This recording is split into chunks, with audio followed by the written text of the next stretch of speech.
you know, your team this year has had games where the offense looks how it looked tonight, and maybe the defense wasn't all the way there. But for the most part tonight, I know when you started subbing late, St. John scored a little bit more than you probably would have liked. But while your primary rotation was in there, this was maybe the most complete game you guys have put together at both ends of the floor. Would you agree? No, you could be right, Adam, about that. I just like the fact that we were completely ready for the game. You know, we were ready at the beginning of the second half, came out of halftime, supercharged, playing with force, playing defense, playing offense. Thought the same thing in the first 8 minutes of the game. We really set the tone. Obviously, we have our crowd behind us. And when you get off to a fast start, you have just seems like so much momentum. And coming off of an overtime game where we spent a lot of energy against Providence, we're always worried about that next game. But I credit our team for really having a couple good days between games. And I thought we were ready, and we really were. We shared the ball. A lot of different players played well.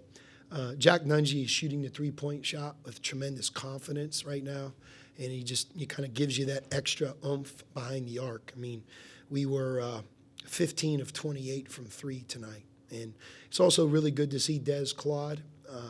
I've been saying this over the last couple months that there'll come a time when he'll become comfortable shooting three-point shots in a game, and I believe that time is now. He's now shooting them in games like we see him shoot them in practice, and that also gives us more firepower. Sean, you guys obviously lead the nation in assists per game, but to have 26 assists on 32 field goals, is that even exceptional for what your expectations are? For sure. Our team really shares the ball.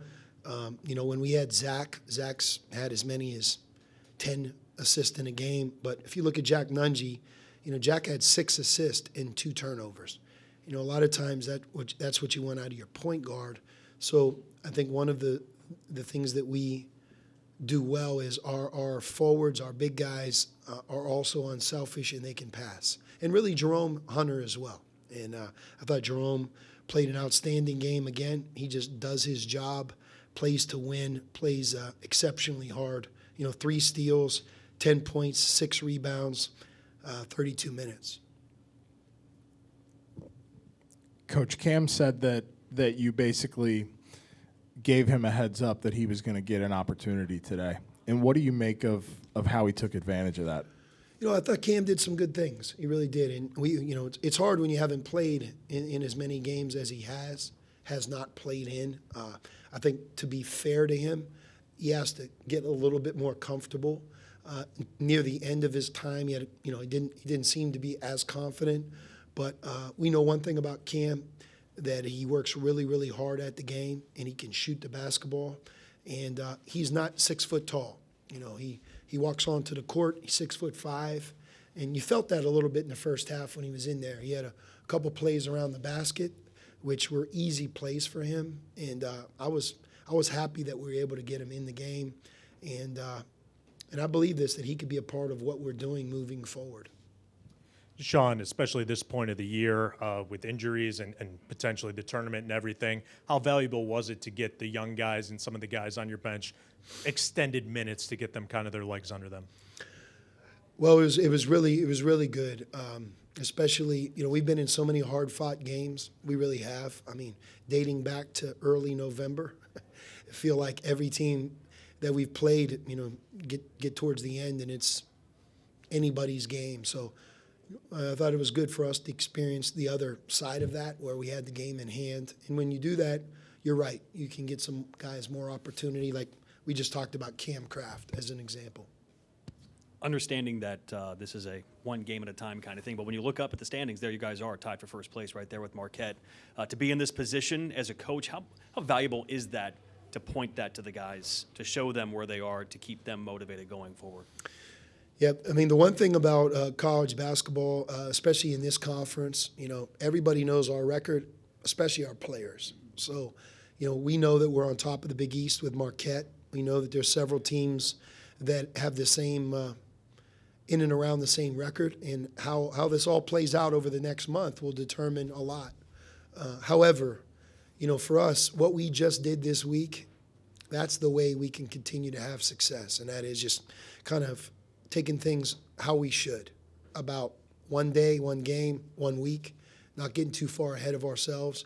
This next week we have an opportunity to have a little bit more time off with only one game. We need that time. But when we play at Butler, it's up to us to be ready to go in there and play our best. And that's what we've done well. Very few times this year would I say that we weren't ready. And you're not going to win every game, especially in this conference. But when you get into February, you have to be good. And that's what our focus is. Coach, I saw an interesting point that was made in regard to the Zach Fremantle injury, and it was related to Creighton when Kalkbrenner was out for a little bit. And you want to have all of your best players, clearly.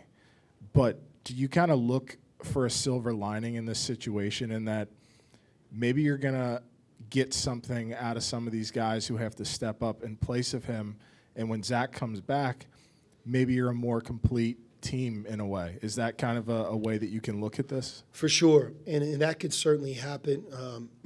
I will say that we miss Zach. We'd love to have him, but we don't have a choice in the matter, and we have to be the best we can be without him.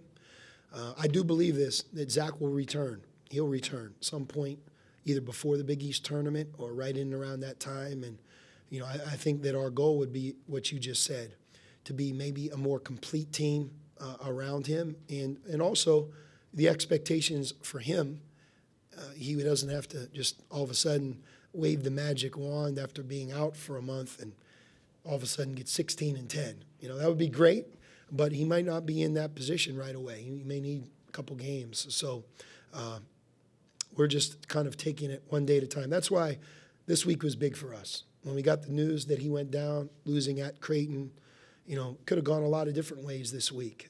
But I believe we have a confident group, and there are a couple of things that are happening right now that could solidify us.